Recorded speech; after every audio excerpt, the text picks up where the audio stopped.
동영상을 하니까 앵글이 작아지네.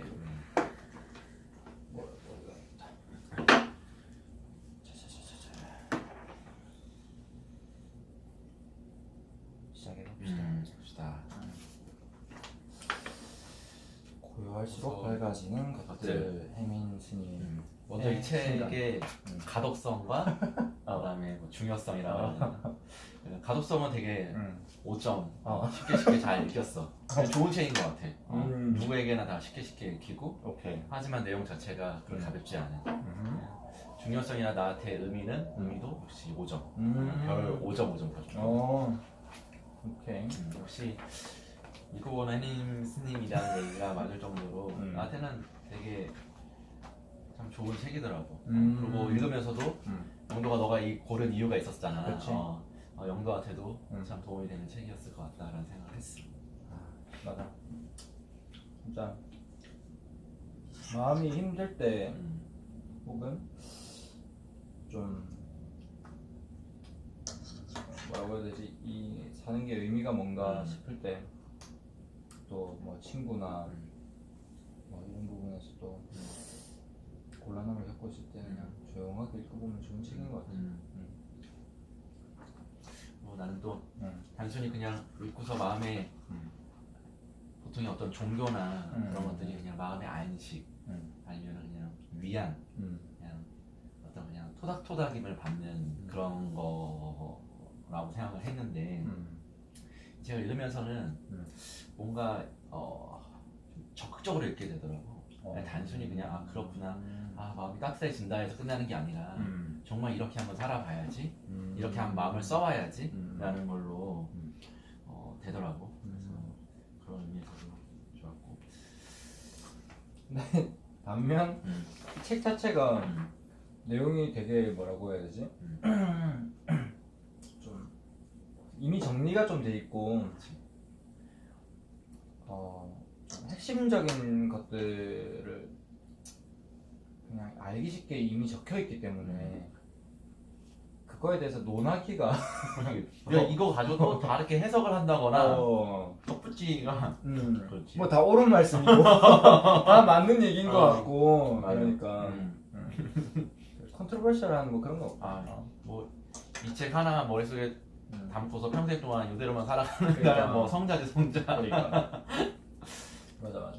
조금 자기가 약간 마음에 와닿았던 부분들 그래. 한 줄씩 얘기해보면 될 것 같은데. 그럼 먼저 전반부를 한번 해주시겠습니까? 이 책은 총 6장으로 되어 있고 그래서 나는 1장, 2장, 3장을 봤는데 우선 1장에서는 삶의 행복의 중요한 요건 중에 하나가 삶의 주도성이라고 하더라고. 내가 얼마나 내가 주체성 있게 주도성을 가지고 남한테 흔들리지 않는 나만의 인생을 살아가느냐, 그것이 행복의 요건인데 그 중에서 우리가 제일 잘 못하는 게 나는 못해요, 나는 할 수 없어요 라고 하는 거. 내가 정말 못하고 힘든 순간에 그렇게 말할 수 있는 게 내 삶의 용기고 그게 바로 주도성, 삶의 주도성이다 라고 얘기를 하더라고. 맞아. 거기에 시 한 편을 예로 들었던 것 같은데. 그치? 이거 나온 김에 맞아. 시 한 편. 용기라는 시. 그치? 읽어봐 줄래? 넌 충분히 할 수 있어. 사람들이 말했습니다. 용기를 내야 해. 사람들이 말했습니다. 그래서 나는 용기를 내었습니다. 용기를 내서 이렇게 말했습니다. 나는 못해요. 그런 게 있었고, 그 다음에 두 번째 장에서는 가족이라고 부르는 선물이라는 거에 나오는데, 거기에 이제 그 사람의 이제 경험, 자신의 가족에 대한 어떤 경험을 얘기하면서 이제 어머니에 대한 얘기를 하는데, 어머니께서는 그 우리가 소위 옛날에 뭐 하나 접시물에 물 떠놓고 기원하는 것처럼 그렇게 어떤 간절하게 자식들의 어떤 행복을 위해서 기도하셨던 분인데, 그러니까 기도한다는 것은 어떤 그 대상에 상관없이 어떤 그런 간절한 마음의 발로이다. 하나님이든 부처님이든 아니면 성모 마리아든 아니면 하다못해 미신적인 토테미즘이든 그 간절한 마음 자체는 그러니까 인간의 뭐랄까 인간이 누구나 가지고 있는 그냥 순수한 그런 마음인 거고 그가 대상이 되는 것이 그냥 어떤 그 종교적인 대상이라는 거다. 오케이. 그런 얘기를 했었고 우리는 늘 행복할 수는 없지만 순간순간 행복했던 기억의 힘으로 살아간다라고 얘기를 하면서 옛날에 가족과 지냈던 그 순간순간의 그런 짧았던 행복이 지금 또 살아가는데 힘이 되고 또 다른 행복을 주는 그런 것으로 된다라고 얘기를 하더라고요. 세 번째는 삶을 감상하는 법에 대해서 나왔는데 거기서 소확행이 나오더라고. 그리고 나만의 카렌시아, 우리가 얘기했던 카렌시아가 나왔었어. 그래서 읽으면서 이게 책을 읽은 효과가 이렇게 나오나 한번 들었던 또 카렌시아, 나만의 공간인 거지. 그래서 거기에 삶을 감상하는 법에서는 그런 소확행과 카렌시아에 나오고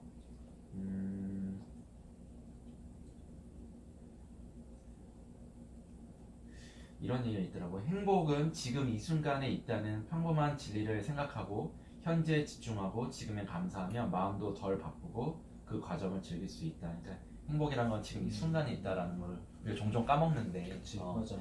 그걸 자꾸 상기시키면 그러면 감사한 마음도 들고 마음도 덜 힘들고 그럴 수 있다. 또 그 과정을 즐길 수 있다라고 얘기하면서 이 전반부를 마무리했거든. 오케이.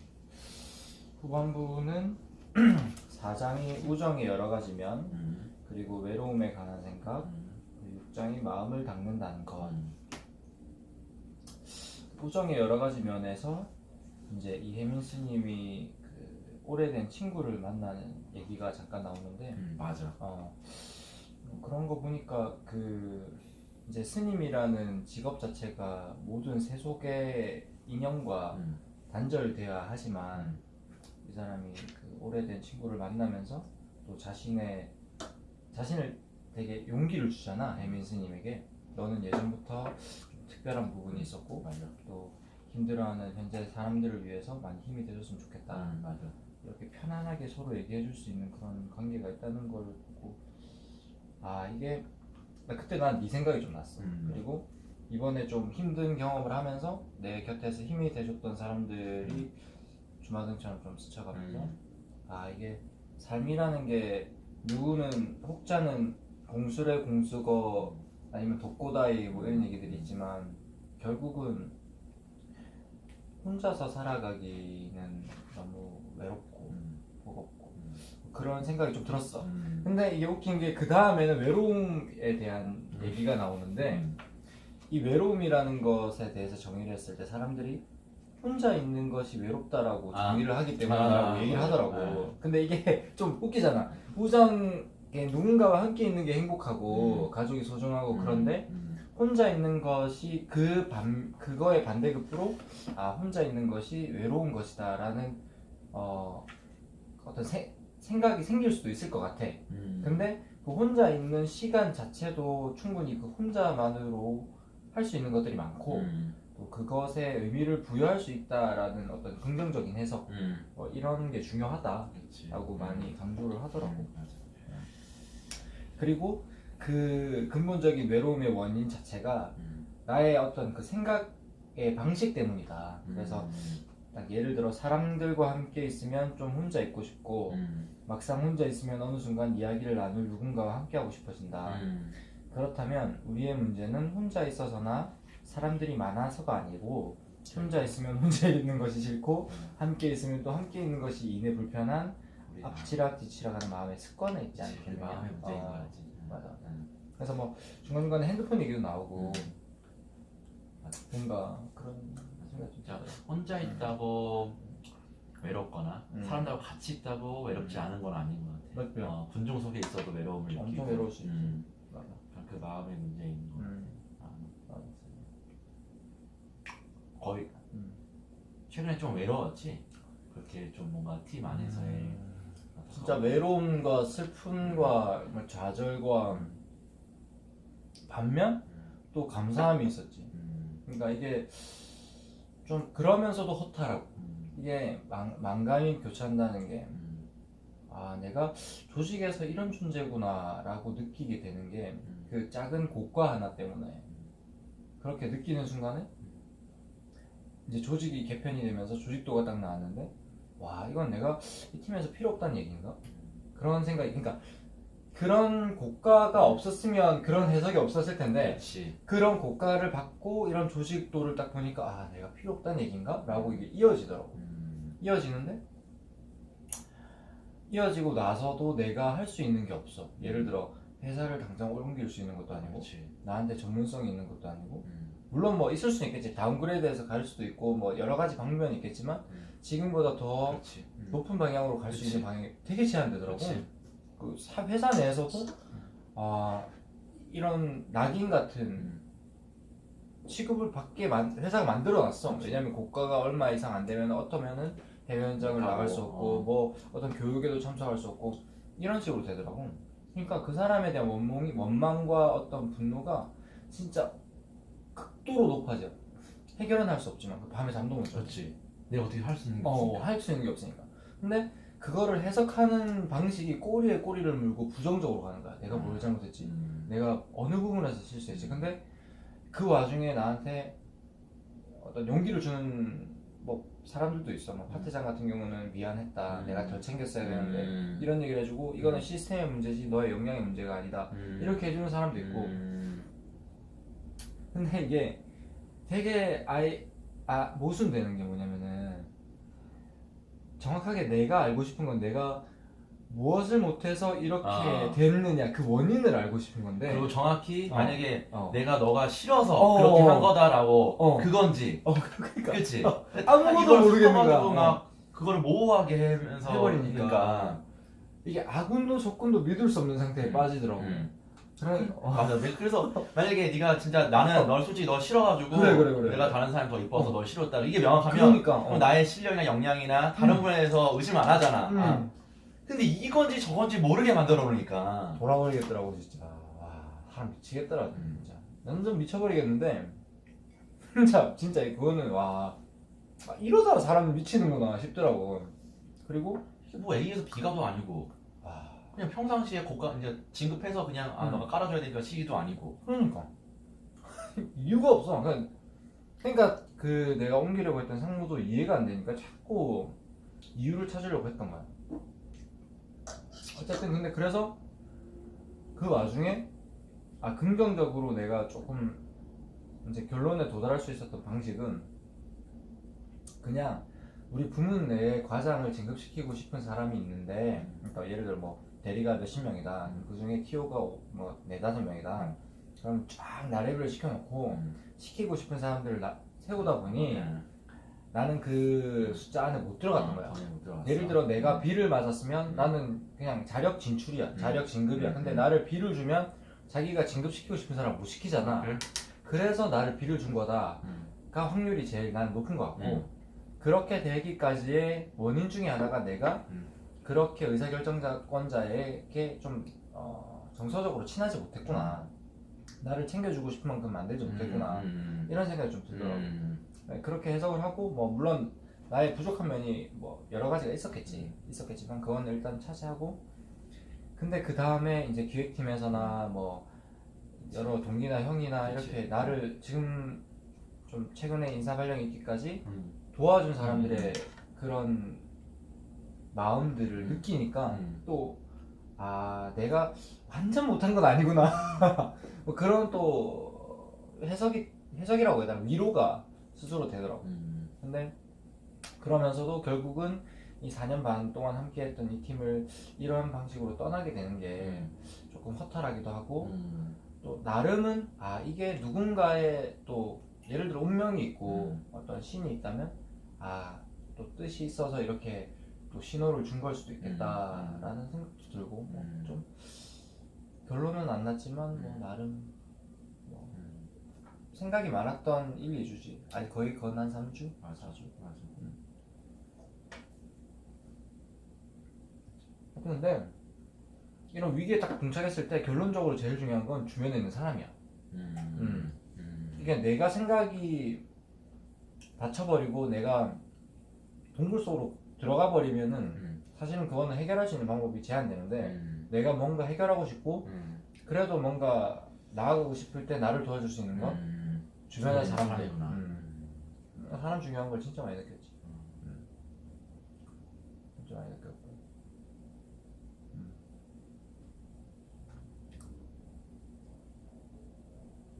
나도 초심을 많이 잃었다라는 걸 많이 깨달았고, 잃었었구나 그런 생각 많이 했지. 진짜 그때 외로웠지. 외롭고. 근데 실질적으로 더 외로웠던 시기는 딱 고과를 받기 직전까지였거든. 왜? 근데 그때를 돌아보면 내가 진짜 뭐라고 해야 되지? 그때가 더 어두웠던 것 같아. 왜냐면 내가 직감했던 것 같아. 그러니까 그 전에 고민은 뭐였냐면 나는 당연히 뭐 고과 문제 없이 진급하고 팀을 옮겨야 되나 말아야 되나의 질문이었는데 그런 질문 속에서 이제 인사평가 한 달 전 정도부터는 너무 우울한 거야. 그러니까 어떤 의미도 없고 재미도 없고 그렇다고 이 팀 내에서의 유대관계가 깊어졌다고 느껴지는 사람도 되게 제한되고 약간 그런 느낌이 알 수 없는 느낌이 있었어. 근데 그거를 지금도 이렇게 생각해보면 내가 나 스스로 그때 동굴로 들어갔던 것 같아. 그런 와중에 그 동기 형은 또 열심히 자기는 진급을 해야 되니까 또 막 여기저기 또 친한 사람 만들고 또 뭐 도와주십사 하고 이러니까 그런 결과에 도달했던 것 같기도 해. 그래서 내가 초래한 부분은 분명히 있다.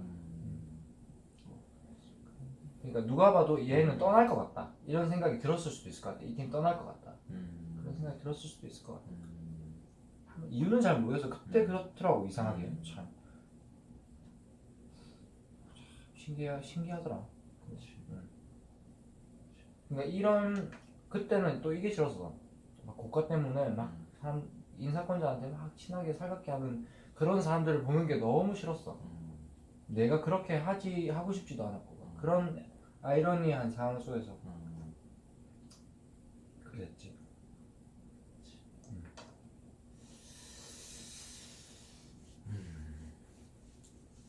나도 너 그런 걸 간접 경험하면서 많은 생각을 하게 되더라고. 그리고 이게 얘기해요. 나라면 또 어떻게 했을까. 그래서 근데 확실히 사람에 따라서 그런 걸 받아들이는 강도라든지 또 대하는 태도가 다르더라고. 같은 거더라도 그냥 가볍게 그냥 자기 인생에 별로 그게 진짜 중요하지 않거나 정말 회사에 뜻이 없거나 라고 하면 정말 가볍게 버릴 수도 있는데 또 그러면서는 영도는 또 어쨌든 내가 이 회사 안에서의 뭔가를 또 하고 싶은 마음이 그래도 있었고 뜻이 있고 하는 사람이다 보니 그런 부분에서 속상하고 그럴 수 있겠다는 생각도 들어. 열받는 거지. 너도 또 자존감이 있는 사람이야. 굉장히 또 이 이번에 좀 헷갈렸어. 있는 사람이니까. 그게 자존감인지 자존심인지 이번에 좀 헷갈리더라고. 결론은 못 냈어. 내가 가진 게 자존심인가? 근데 여기 보면은 그 얘기가 있다.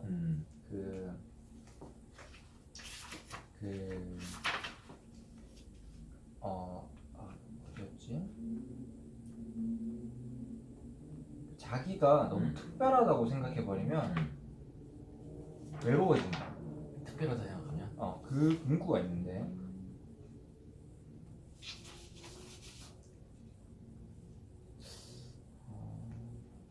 그리고 자신만 특별하다고 생각하면 안 된다는 것이다. 자신이 남보다 우월하다거나 반대로 남보다 열등하다고 느끼면 그 역할의 가면을 더욱더 공고히 유지하려 한다. 이게 229쪽에 이렇게 있었어요. 다른 게 또 있는데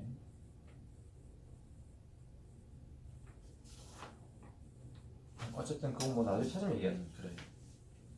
그래서 내가 너무 타인도 타인 나름의 소중함이 있고 한데 나 자신이 널 너무 소중하게 생각하나? 뭐 그런 생각을 좀 했지. 누구나 뭐 사람이라면 그렇겠지만 어쨌든 그리고 마지막 결론 마음을 닦는다는 것은 조금 어렵더라고 이야기가.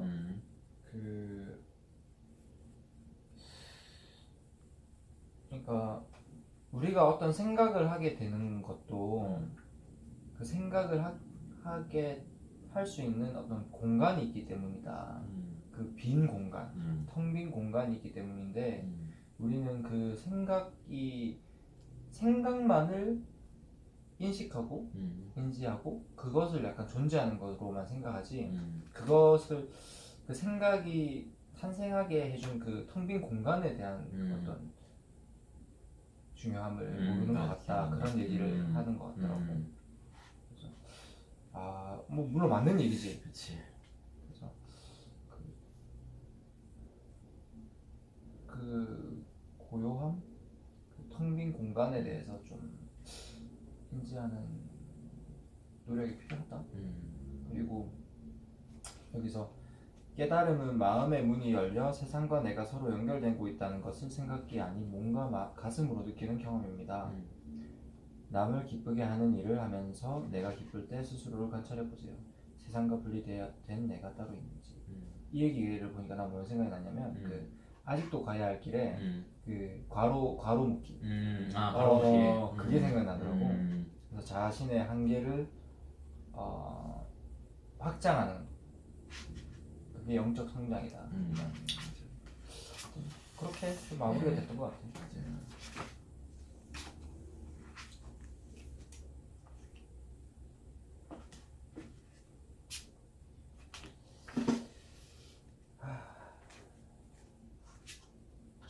좀 문구들 기억나는 거 있으면 좀.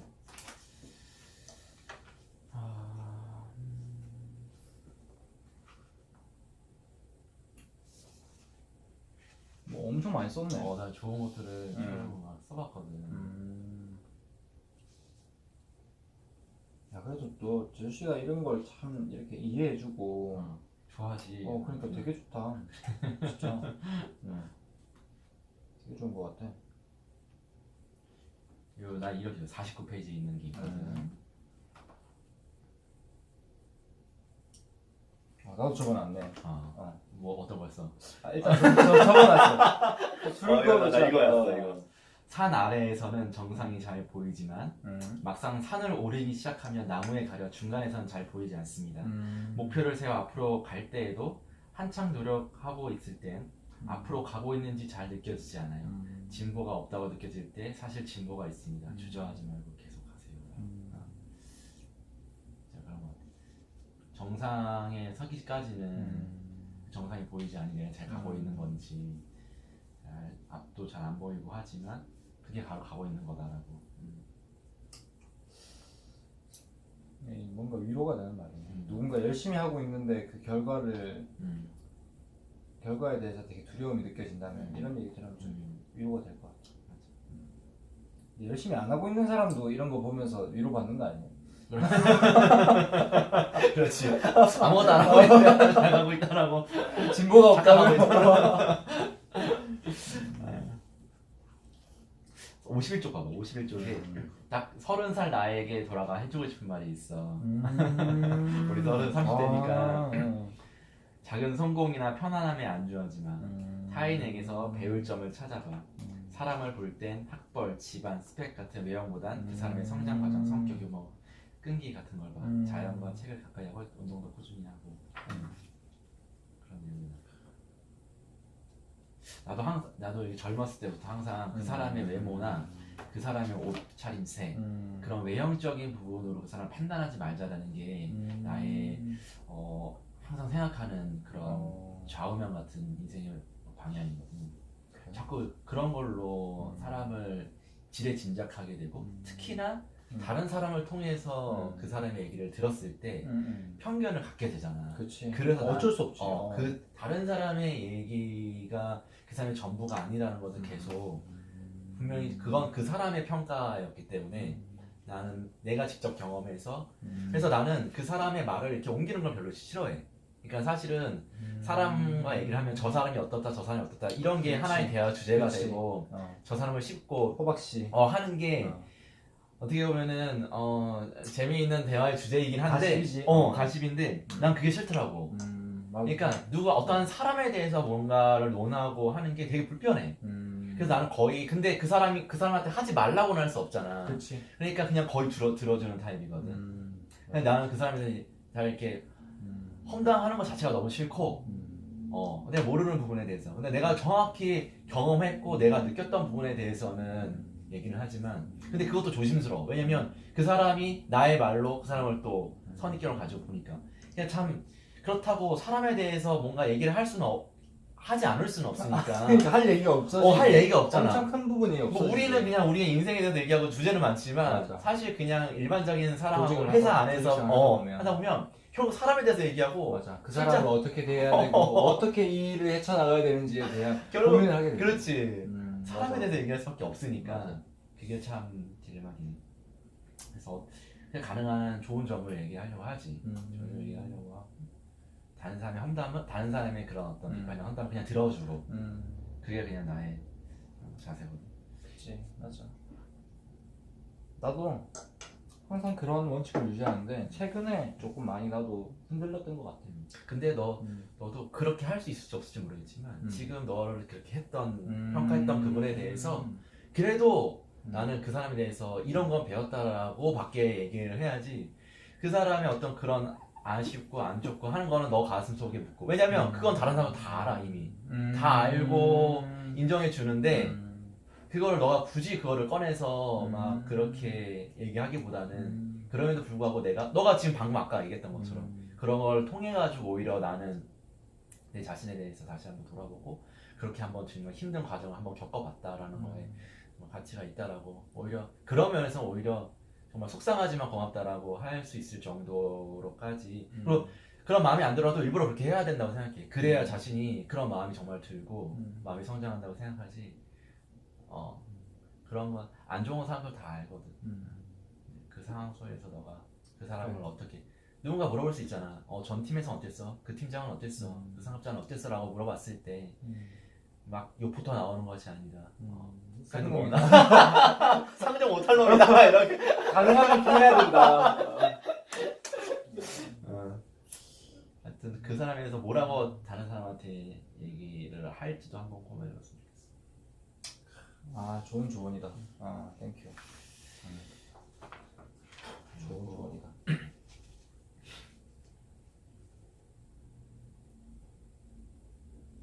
야 77조 한번 볼래? 77? 오케이. 77조의 불교 사상 가운데 이런 말이 있어. 자비무적. 불교 사상 가운데 자비무적이라는 말이 있습니다. 자비는 무적이란 말이야. 그렇지, 맞아. 무서운 세상에서 자신을 보호할 수 있는 가장 강력한 무기는 상대를 미워하지 않는 자비로운 사랑의 마음이라는 뜻입니다. 자비한 마음엔 적이 없습니다. 나한테 해준 얘기냐? 그렇지. 아, 그럼. 이게 내가 그 쌍놈 새끼를 내가 자비를 해야겠다. 내가 가기 전에 선물이라도 주고 가야지. 아유. 그게 진짜 멋있는 거야. 그래. 오히려 그 사람이 더 미안하게 자신을 스스로 돌아볼 수 있게. 그러니까 화해는 그러니까 이게 뭔가 쌍욕에는 쌍욕으로 대응하면 자신을 돌아보지 않거든. 그 화살은 결국 너한테 가. 아니 결국 그런 놈이었어. 다른 내가 너 앞으로 다른 데 가더라도 내가 다 막는다 이렇게 하는데 뭘 선물 사주지? 자신을 돌아볼 수 있는 걸로 거울을 아, 그렇게 먹이면 안 돼요. 그렇게 먹이면 안 되고. 진짜. 작은 선물. 정말. 그렇게 하고 그냥 아니면 그분에게만 하기 그러면 그냥 주변에 같이 하면서 그냥 같이 해가지고 그래도 감사했다라고 왜냐면 널 또 이렇게 그동안 함께했던 분인데 감사했다는 느낌이 1도 안 될 때는 어떡하지? 그 감사가 정말 나에게 도움이 돼서 감사가 아니라 어쨌든 결론 봐봐. 결론적으로 그 사람 때문에 지금 더 좋은 팀으로 가잖아. 너 거기서 어떻게 될지 모르지만 그래도 다시 새롭게 시작할 수 있는 그리고 너 자체가 어느 팀으로 가야 될지 마음에 있었다면 진급을 하고 안 하고에 상관없이 또 그 계기로 또 갈 수 있었던 거니까 그거에 대한 감사 그리고 그래. 뭘 주지? 내가 좀 생각해. 그럼 생각해봐. 꼭 하고 선물이 아니라도 말이라도 하고 갔으면 좋겠어. 그런 정도가 그런 친구 됐으면 좋겠어. 난 항상 그렇게 나도 아직 그런 경험은 못 해봤지만 그런 분을 만나면 나도 쉽지 않을 것 같아. 쉽지 않을 거야. 나도 마음이 느끼하지만 쉽지 않을 거야. 근데 이게 그 근본적으로 이런 느낌인 것 같아. 그러니까 내가 그 사람도 느꼈을 거야. 내가 싫어하는 느낌을 그러니까 싫어한다기보다 디슬라이크, 이게 좋아하지 않는다는 느낌을 그 사람이 느꼈을 거야. 그렇지 않을까? 당연하지. 왜냐면 술을 먹으러 가자 그러면 난 그 사람은 술을 잘 안 먹어. 왜냐면 술을 맨날 먹어. 그러다가 회사에 꼰질럼 당해가지고 그 다음부터는 이제 직원들이랑 술 먹으면 안 되겠다 싶어서 직원들이랑 안 먹고 다른 사람들이랑 맨날 먹어. 술을 약간 습관적으로 되게 좋아하는 사람이야. 근데 이 사람의 되게 단점이 뭐냐면 내가 느꼈던 단점은 술을 먹잖아? 그러면은 예를 들어 누군가가 술을 먹다 흥이 날 수 있잖아. 그런데도 자기가 딱 가야 되면 무조건 가. 자기가 지금 먹자고. 흥이 나는 분위기에서? 자기가 먹자 그랬잖아? 어. 근데 자기는 그 집에 가야 되는 시간이 정해져 있어. 그래서 좀 멀리 살아서 가버려. 그리고 다른 사람은 이 사람이 높으니까 지가 그렇지. 먹자 그러면 먹잖아 이 사람 때문에. 그러다가 그냥 가버려. 이렇게 되게 그냥 자기가 아주 자신 위주적. 그리고 말하잖아? 자기밖에 안 해. 자기 얘기밖에 안 해. 니는 어떻게 생각하나 딱 물어봐놓고 남이 딱 한 세 마디 하잖아? 그다음 그럼 자기 계속 해. 그러니까 나는 그런 방식으로 얘기를 하니까 아, 진짜 어떻게 이 자리까지 갔지 싶은 거야. 진짜. 물론 근데 그 자리에 머물고 싶다라는 그런 열정과 끈기는 어마어마하지. 그 윗사람들에 맞추는 노력 이런 거는 타의 추종을 불허하는데 그 밑에 사람을 대하는 방식이 되게 자기 위주인 거야. 그래서 나는 별로다 그런 생각을 했지. 그러다 보니까 자연스럽게 그러니까 내가 싫다라는 말을 한 게 아니라 이 사람의 대하는 방식이 별론 것 같다라고 느끼다 보니까 자연스럽게 둘이 멀어진 거야. 마음이 멀어지지. 그런 것도 멀어지고. 그러니까 이 사람도 그렇게 느낀 거야. 당연히 느껴. 내가 너랑 얘기하다 보니까 나 군대 때 마지막에 중대장이 있잖아. 누구지? 그 키 크고 강대위. 돌아가신 분? 아니 강 말고 강윤석? 아니 아니다. 하여튼 그 얼굴 하얗고. 내가 그 사람 때문에 너무 힘들었던 거 알아? 그 사람은 누구나 힘들지. 그렇지. 근데 내가 마지막에 그 사람한테 감사의 편지를 보내고 갔어. 그 생각이 나. 왜 너 편지를 보다가 그 편지를 보게 됐어. 내가 그 사람한테 쓴 편지를 그 중대장한테. 뭐라고 썼는데? 되게 그냥 솔직하게 그녀 때문에 힘들고 막 이렇게 했지만 그래도 덕분에 그래도 감사하고 그래? 무사히 전역한다라고 이렇게 내가 썼더라고. 그럼 그 샘플을 나한테 좀 보내줘.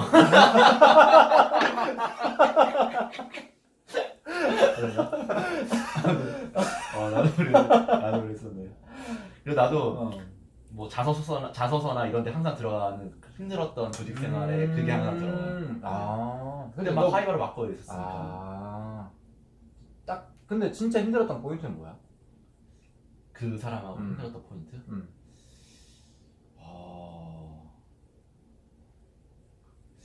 뭔가 뭐라고 해야 되나? 싫었어 그냥? 아니 너무 막 이게 같은 어떤 짓이라도 조금 막 이렇게 사람을 이렇게 막 옥죄인다고 해야 되나? 막 이게 이거 어떻게 표현해야 되나? 시간이 지나서 잊어먹었구나.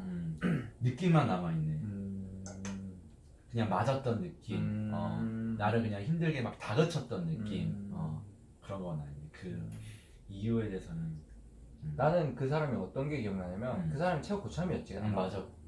내가 본부중대장이 맞아. 자꾸 나한테 짬을 시키는 거야. 이게 대대장 회의 딱 들어가면은 그거는 제 어린 본부중대장이 할 겁니다. 막 이러는 거야. 그럼 그 자리에서 예 제가 열심히 하겠습니다 이러고 나와. 근데 생각해보니까 열받는 거야. 아이씨 무슨 앞도 뒤도 없이 짬이 났다고 자꾸 나한테 짬 시키니까. 근데 난 그때 어떻게 복수했냐면 축구할 때 차 삐게 가서 그때 죄송합니다 막 이러면서 아마 모를걸? 알라나 모르겠다. 그때 진짜 너무 세게 차가지고 차고 밟고 막 돌아보지도 않았어. 그 뒤에 약간 좀 안 시켰던 것 같기도 하고. 나의 그 소심한 복수가 이제 축구였지. 그래. 그거 기억나네. 석점을 시키더라고. 논리도 없이. 근데 그건 뭐 진급해가 잘 계신데. 그러니까 말로 일하시는 분이니까 말 잘하시니까. 돌아가신 분 있어? 그때 군수과장님인가? 그때 도하훈련인가 그거 하다가 보트 뒤집혀서 돌아가셨거든. 그때 병사들인가? 그때 본부중대장 우리 주 밑에 있었던 데도 한 명 죽어가지더라고요. 하여튼 좋은 고맙다.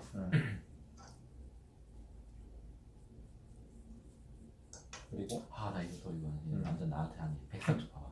103? 오케이. 질투에 대해서 나오거든. 솔직히 난 질투가 참 많은 것 같아. 맞아, 넌 좀 있어. 질투라는 감정에 대해 이렇게 나온 게 있어. 질투라는 감정에 대해 곰곰이 생각해 보니 질투는 나와 멀리 떨어져 있거나 나와 엄청 다른 사람이 아닌 대체로 나와 연관된 사람을 통해 일어난다.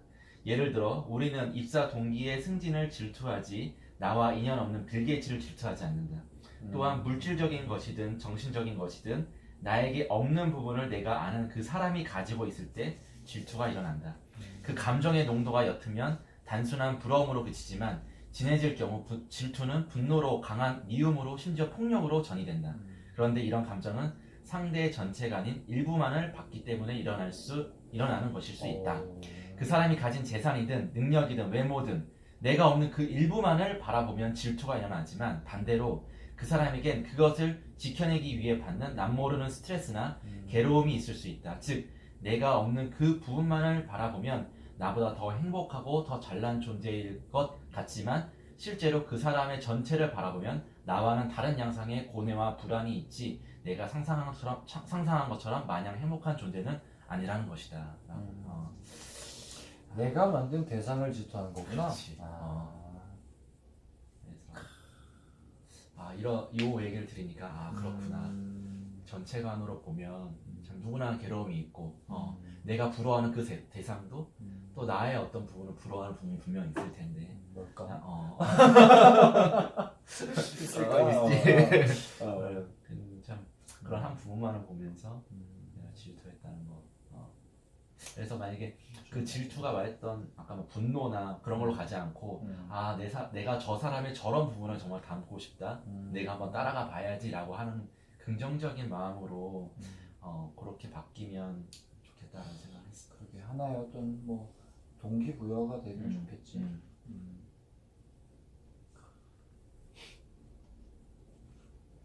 3장에는 뭐 없었어? 3장 없었지. 3장이 몇 페이지까지? 108. 소확행. 여기다가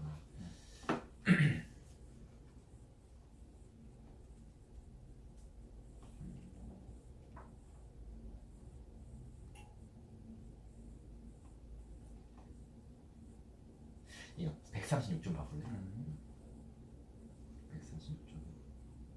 행복을 행복을 단순히 즐거운 느낌으로 정의하면 우리 삶은 행복하지 않은 시간이 너무 많아요. 고대 그리스에선 행복의 정의를 자신의 가능성을 발현하기 위해 노력할 때 느끼는 기쁨이라고 했다네요. 지금 자신의 가능성을 발현하기 위해 노력하는 중인가요? 그 시간이 모두 행복입니다.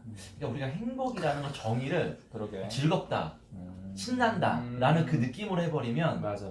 사실 항상 행복하지 않은 거야. 행복할 수 없지. 그럼 미친 거지. 근데 행복이라는 정의 자체를 바꿔야 돼. 행복이라는 개념 자체를. 아무것도 하지 않아도 그냥 이게 평온한 상태도 행복한 거야. 그리고 이렇게 뭔가를 위해서 노력하는 것도 행복하다라고. 그래, 누군가는 그러더라. 괴롭지 않은 상태가 행복한 거라고. 맞아. 그리고 이게 즐거운 느낌이라는 건 항상 그 반대의 느낌이 따라오게 돼 있지.